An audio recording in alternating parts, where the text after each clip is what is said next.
Hello అండి, అందరికీ నమస్తే. ఈరోజు వీడియోలో కథ తెలుసుకునే ముందు మీ అందరికీ ఒక చిన్న రిక్వెస్ట్. కథ పూర్తిగా వినండి. కథ మీకు నచ్చితే లైక్ చేసి మీ విలువైన అభిప్రాయాన్ని కామెంట్ రూపంలో తప్పకుండా తెలియజేయండి. మరిన్ని ఇలాంటి ఇంట్రెస్టింగ్ స్టోరీస్ కోసం మన ఛానల్ని సబ్స్క్రైబ్ చేసుకోండి. మరి లేట్ చేయకుండా మన కథలోకి వెళ్ళిపోదాం.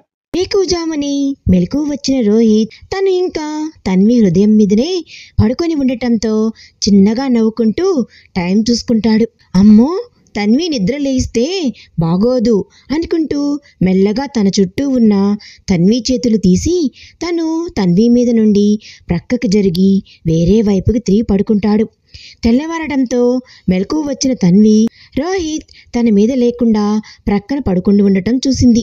రాత్రి అంతా నా దగ్గరే పడుకొని మార్నింగ్ లేచేసరికి పక్కన పడుకున్నాడు, నా మొగుడు పెద్ద దొంగ అని మురిపెంగా తిట్టుకొని లేచి ఫ్రెష్ అవ్వడానికి వెళ్ళిపోతుంది.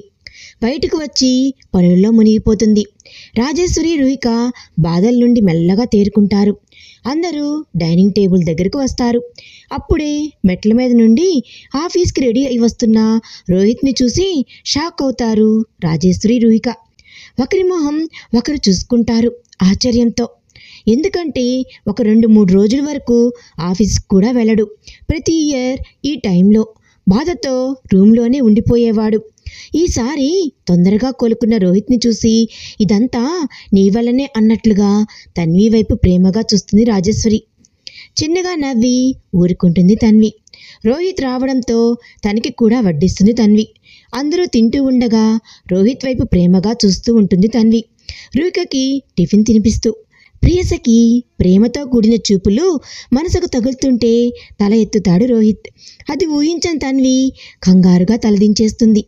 నవ్వుకుంటూ తినడం పూర్తి చేస్తాడు రోహిత్. అందరూ తినేయగానే ఎవరి దారిన వాళ్ళు వెళ్ళిపోతారు. తన్వి కూడా బ్రేక్ఫాస్ట్ కంప్లీట్ చేస్తుంది. రోజులు గడుస్తూ ఉండగా చూస్తుండగానే అందరూ బాధను మరిచి నార్మల్ లైఫ్లో మునిగిపోతారు. ఒకరోజు రుహికకి సెలవు రావడంతో షాపింగ్కి వెళ్దామ్మా ప్లీజ్ అని అంటుంది రుహిక. తన మాట కాదు అనలేక సరే వెళ్దాము అంటూ మీరు కూడా రండి అమ్మమ్మ అంటుంది తన్వి. నా వల్ల కాదమ్మా, నేను తిరగలేను, కానీ మీరు వెళ్ళిరండి అని చెప్తుంది రాజేశ్వరి.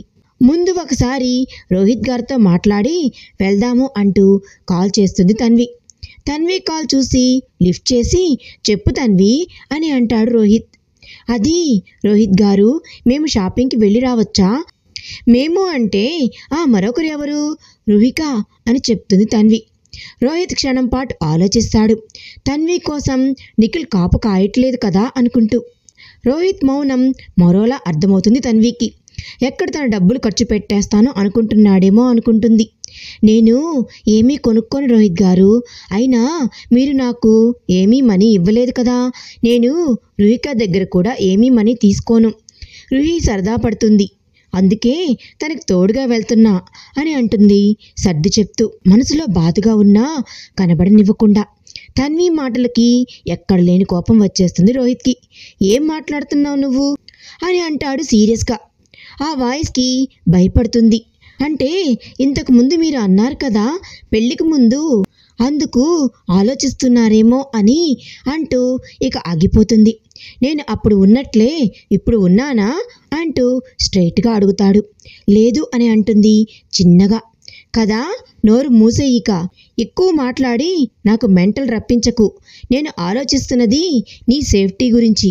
అసలే మీ బావ కాచుకొని ఉన్నాడు అనడంతో తన్వి సైలెంట్ అవుతుంది. రోహిత్ మనసులో ఇంతకు ముందు ఆలోచనలు లేవు అని తెలిసి ప్రశాంతంగా ఫీల్ అవుతుంది తన్వి. అంతలోని వాళ్ళ బావ గుర్తుకు రాగానే కొంచెం భయంగానే అనిపిస్తుంది. సరే, నేను ఇంటికి వచ్చి మిమ్మల్ని తీసుకుని వెళ్తాను అంటూ చెప్పి కాల్ కట్ చేస్తాడు రోహిత్. తన్వి కూడా హ్యాపీగా కాల్ కట్ చేసి రుహిక దగ్గరికి వెళ్తుంది. తనే వచ్చి మనల్ని తీసుకెళ్తాను అన్నారు అంటూ చెప్తుంది తన్వి నవ్వుతూ. రుహిక కళ్ళు ఆశ్చర్యంతో పెద్దవవుతాయి. అన్నయ్య ఇలాంటివి పెద్దగా పట్టించుకోడు, ఇప్పుడు వస్తాను అన్నాడు అంటే అది నీకోసమే అమ్మా అంటూ ఆనందంగా తన్వి బుగ్గలు లాగుతుంది. అదేమీ లేదు అంటూ కవర్ చేసి రుహికని ఫ్రెష్ అవ్వడానికి పంపించి తాను వెళ్తుంది. కొద్దిసేపటి తర్వాత రోహిత్ ఇంటికి చేరుకుంటాడు. అప్పుడే రుహిక బయటకు వస్తుంది రెడీ అయ్యి. హాయ్ అన్నయ్య అంటుంది. హాయ్ అంటూ చెప్పి సోఫాలో కూర్చుంటాడు. రోహిత్కి వాటర్ తీసుకొని రావడానికి కిచెన్లోకి వెళ్తుంది రుహిక. అందెల సవ్వడి మెట్ల వైపు చూసిన రోహిత్ సీ గ్రీన్ కలర్ శారీలో అందంగా రెడీ అయ్యి మెట్లు దిగుతున్న తన్విని చూసి ఫ్రీజ్ అయిపోతాడు. తెలియకుండానే లేచి నిలబడతాడు. రోహిత్ వైపు చూసిన తన్వి తన భావాలు అర్థమయ్యి అందంగా సిగ్గుపడుతూ అక్కడే నిలబడిపోతుంది. అన్నయ్య వాటర్ అంటూ అప్పుడే రుహిక రావడంతో తేరుకొని చూపు తిప్పుకుంటాడు రోహిత్. చిన్నగా నవ్వుకొని వాళ్ళ దగ్గరకు వచ్చి నిలబడుతుంది తన్వి. వెళ్దామా అని అంటాడు. రోహిత్ వాటర్ కొద్దిగా తాగి గ్లాస్ పక్కన పెడుతూ తన్వి ఆ గ్లాస్ అందుకొని కిచెన్ వైపు వెళ్తుంది. రాజేశ్వరికి చెప్పి వస్తాను అని రుహిక ఆమె రూమ్ వైపు వెళ్తుంది. రోహిత్ చూపులు తన్వి మీదనే ఉండటంతో కిచెన్ వైపు అడుగులు వేస్తాడు. కిచెన్లోకి వెళ్ళిన తన్వి రోహిత్ తాగిన గ్లాస్ ఒకసారి చూస్తుంది. అందులో ఇంకా వాటర్ ఉండటంతో ఆమె కళ్ళు ఆనందంతో మెరుస్తాయి. ఎంతో ఇష్టంతో రోహిత్ తాగి వదిలేసిన వాటర్ తను తాగేస్తుంది. తర్వాత గ్లాస్ కడిగి పక్కన పెట్టి చిరునవ్వుతో వెనక్కి తిరుగుతుంది. గ్లాస్లో వాటర్ వైపు చూస్తూ తన్వి హ్యాపీగా ఫీల్ అవుతున్నప్పుడే వచ్చిన రోహిత్ ఏమి జరుగుతుందా అని నిలబడి చూస్తూ ఉంటాడు. తన్వి తను త్రాగి మిగిల్చిన వాటర్ త్రాగడం చూసి ముందు ఆశ్చర్యపోయినా తర్వాత మనసులోని ఆనందం పెదవులపై చిరునవ్వుగా మారుతుంది. వెనక్కి తిరిగిన తన్వి అక్కడ నవ్వుతూ నిలబడి ఉన్న రోహిత్ని చూసి షాక్తో బెల్లం కొట్టిన రాయిలా నిలబడిపోతుంది. షాక్ నుండి తేరుకొని చూపు మరల్చకుండా తననే చూస్తున్న రోహిత్ని చూసి తడబడిపోతూ చీర చెంగుని చేతులతో నలుపుతూ ఉంటుంది తన్వి. నవ్వుకుంటూ తన వైపే అడుగులు వేస్తాడు రోహిత్. తన భర్త అడుగులు తన వైపు పడుతూ ఉంటే కంగారుతో నుదుటి మీద చిరుచెమటలు పట్టేస్తాయి ఆమెకి. ఆ చిరుచెమటలు ముత్యాల్లా మెరుస్తూ మరింత అందంగా కనిపిస్తుంది తన్వి. ఆమెనే చూస్తూ దగ్గరగా వస్తాడు రోహిత్. రోహిత్ దగ్గరికి రాగానే గుండె సడి మరింత పెరుగుతుంది తన్వికి. ఆమె నుదుటి మీద పట్టిన చిరుచెమటను వేలితో తుడుస్తాడు. తడబడుతూ చూస్తుంది అతని స్పర్శకు. తనని కిచెన్లో అరుగుకి లాక్ చేసి మెల్లగా ఆమె మీదకు ఒరుగుతాడు. కంగారుతో వెనక్కి ఒరుగుతుంది తన్వి. చిరునవ్వుతో ఆమెని సరిగ్గా నిలబెడతాడు. ముందుకు జరిగి ఆమెకి తగిలేలా ఆమె చెవి దగ్గర ఆగుతాడు. ఊపిరి బలంగా తీసుకుంటూ నిలబడి ఉంటుంది తన్వి. ఎందుకు తన్వి అంత కంగారు పడుతున్నావు? ఎందుకు నేను ఎంగిలి చేసిన వాటర్ త్రాగావు అని నేను అడిగానా? లేదు కదా అని అంటాడు. అతను అడిగిన ప్రశ్నకి తన్వి కళ్ళు ఆశ్చర్యంతో పెద్దవి అయిపోయి వెంటనే బిక్కమొహం వేస్తుంది. రోహిత్ అంతా చూసేశాడు అని తన్వి నుండి దూరంగా జరిగి ఆమె బిక్కమొహం చూసి నవ్వుకుంటూ తన చేయి పట్టుకొని బయటకు తీసుకువెళ్తాడు. మౌనంగా రోహిత్ వెంట నడుస్తుంది తన్వి. అప్పుడే రుహిక కూడా రావడంతో అందరూ కలిసి షాపింగ్కి బయలుదేరతారు. కొద్దిసేపటికి మాల్కి రీచ్ అవుతారు. రోహిత్ పార్క్ చేసి ఒకసారి చుట్టూ చూసి వీళ్ళని తీసుకొని లోపలికి ఎంటర్ అవుతాడు. తనకు కావాల్సిన సెలెక్ట్ చేసుకుంటూ ఉంటుంది రుహిక. తన్వి మౌనంగా ప్రక్కన కూర్చొని ఉంటే నువ్వు కూడా షాపింగ్ చెయ్యమ్మా అని అంటుంది రుహిక.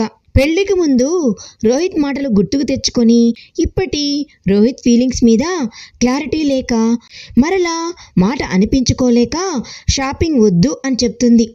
ఆ మాటలు విన్న రోహిత్లో తెలియని అసహనం. తను అన్న మాటలకే ఇలా చేస్తుంది అని అర్థమయ్యి ఇంత ఆత్మాభిమానం ఎందుకో అని తిట్టుకుంటూ నువ్వు కూడా ఏమైనా తీసుకో తన్వి అంటూ అడుగుతాడు. చిన్నగా నవ్వి నాకేమీ వద్దండి అని అంటుంది. రుహిక ముందు ఆ టాపిక్ గురించి డిస్కస్ చేయటం ఇష్టం లేక నువ్వు షాపింగ్ కంప్లీట్ చేయి రుహి, మీ అమ్మకి నేను మరో రోజు తీసుకుని వచ్చి తీసుకుంటాలే అని అంటాడు. తన్వి ఆశ్చర్యంగా చూస్తుంది అతని వైపు. చిరుకోపంగా ఆమె వైపు చూసి మొబైల్ చూసుకుంటూ ఉంటాడు రోహిత్. అతని భావాలకి చిన్నగా నవ్వుకుంటుంది తన్వి. షాపింగ్ అయిపోయిన తర్వాత ముగ్గురు బయటకు వస్తారు. ఇంతలో రోహిత్కి ఆఫీస్ నుండి కాల్ రావడంతో ఇక్కడే ఉండండి అని చెప్పి పక్కకు వెళ్ళి కాల్ మాట్లాడుతూ ఉంటాడు. రుహిక ఫ్రెండ్ కనిపించడంతో తన్వికి చెప్పి ఆమె దగ్గరికి వెళ్ళి మాట్లాడుతూ ఉంటుంది రుహిక. ఒంటరిగా నిలబడి ఉన్న తన్విని చూసి అప్పుడే మాల్ లోపలికి వెళ్ళబోతున్న కుర్రాళ్ళు చూసి ఆమె అందానికి ఫిదా అవుతూ తన్వి దగ్గరికి వచ్చి అబ్బబ్బా ఏమి అందంరా మామ, ఎక్కడికక్కడి వంపు సొంపులు తీర్చిదిద్దినట్లుగా ఉన్నాయి అని అంటాడు తన ప్రక్కన ఉన్న మరో ఫ్రెండ్తో ఆమె వైపు వెకిలిగా చూస్తూ. తన్వి వాడి వైపు కోపంగా చూసి చీర కొంగు చుట్టూతా తిప్పి కప్పుకుంటుంది. పాప కవర్ చేసుకుంటుందిరా మామా అని. ఎవరి తాలూకు పాప నువ్వు, నీ అడ్రస్ ఎక్కడా అంటూ అడుగుతుండగానే విసురుగా తగిలిన రోహిత్ పంచ్ వాడిని ఎగిరి 4 అడుగుల అవతల పడేలా చేస్తుంది. ఆ పంచ్ పవర్ చూసిన రెండోవాడు వెంటనే అక్కడి నుండి పరుగులు తీస్తాడు. తన్వి షాక్తో చూస్తూ ఉంటుంది జరిగేది. కొద్ది దూరంలో నిలబడి ఉన్న రుహిక తన అన్న ఎవరినో కొట్లాడటం చూసి పరుగున అక్కడికి వస్తుంది. క్రింద పడిన వాడికి కళ్ళు బైర్లు కమ్మి అసలు ఏమి జరిగిందో అర్థం కాలేదు మొదట. తర్వాత తేరుకున్న వెంటనే రోహిత్ వైపు భయంగా చూస్తాడు. వెంటనే కోపంగా ముందుకు వచ్చి వాడిని లేపి మరలా కొడుతూ ఉంటాడు. చుట్టుపక్కల జనం పోగవుతారు. నీకంత ధైర్యం ఉంటే నా మనిషిని కామెంట్ చేస్తావురా అంటూ మరో గట్టి పంచి ఇవ్వగానే వాడు క్రింద పడిపోతాడు. ఇంత క్రితం ఈ అమ్మాయి ఎవరి తాలూకా అని అడిగావు కదరా, విను చెప్తాను అంటూ తన్వి భుజం చుట్టూ చేయి వేసి తన వైపుకు లాక్కుంటాడు. తన్వి షాక్తో చూస్తూ ఉంటుంది రోహిత్ వైపు. ఈ అమ్మాయి నా తాలూకా మాత్రమే. తన పేరు మిసెస్ తన్వి రోహిత్ చంద్ర, నా భార్య. ఈ వివరాలు చాలా. మరోసారి నా భార్య జోలికి వస్తే నిలబడిన చోటునే పాతి పెట్టేస్తాను, అర్థమైందా అని అంటాడు వాడి వైపు చూస్తూ చాలా కోపంగా. ఆ కోపానికి భయపడి వెంటనే అక్కడి నుండి పడుతూ లేస్తూ వెళ్ళిపోతాడు అతను భయంతో. నా భార్య అని రోహిత్ చెప్పిన ఆ మాట దగ్గరే తన్వి మనసు ఆలోచనలు నిలిచిపోతాయి. ప్రేమగా రోహిత్ వైపు చూస్తూ ఉంటుంది తన్వి. తేరుకున్న రుహిక కూడా అన్నయ్య ఇక వెళ్దామా అని చెప్పగానే సరే పదండి అంటూ ముందుకు కదులుతాడు రోహిత్. తన్వి చేయి ఇంకా అతని చేతిలోనే ఉంటుంది. తన్వి తన చేయి పట్టుకున్న వైపు ప్రేమగా చూస్తూ అతన్ని అనుసరిస్తూ ఉంటుంది. కొద్దిసేపటికి అందరూ బయలుదేరతారు. కొంత సమయం తర్వాత అందరూ ఇంటికి చేరుకుంటారు. నైట్ డిన్నర్ చేసి తన రూమ్లోకి అడుగుపెట్టిన రోహిత్కి తన్వి సోఫాలో పడుకోవడం చూసి ఒకంత నిరాశకి గురవుతాడు. ముందు రోజు రాత్రి అంతా ఆమె గుండెల మీద పడుకోవడం గుర్తుకు వచ్చి మనసు ఆమె సాన్నిధ్యం కోరుతుంటే మెదడు వద్దు అని అంటుంది. సోఫాలో పడుకొని మొబైల్ చూసుకుంటున్న తన్విని చూస్తూ బెడ్ మీద పడుకుంటాడు. ఆలోచనల మధ్యన నలిగి ఎట్టకేలకు మనసు మాటకి ఓటేసి తన్వి అని పిలుస్తాడు. ఇక నెక్స్ట్ టైం జరిగింది అనేది మనం నెక్స్ట్ పార్ట్లో తెలుసుకుందాం. ఈ వీడియో కనుక మీకు నచ్చినట్లయితే ప్లీజ్ లైక్ చేయండి. Thanks for watching.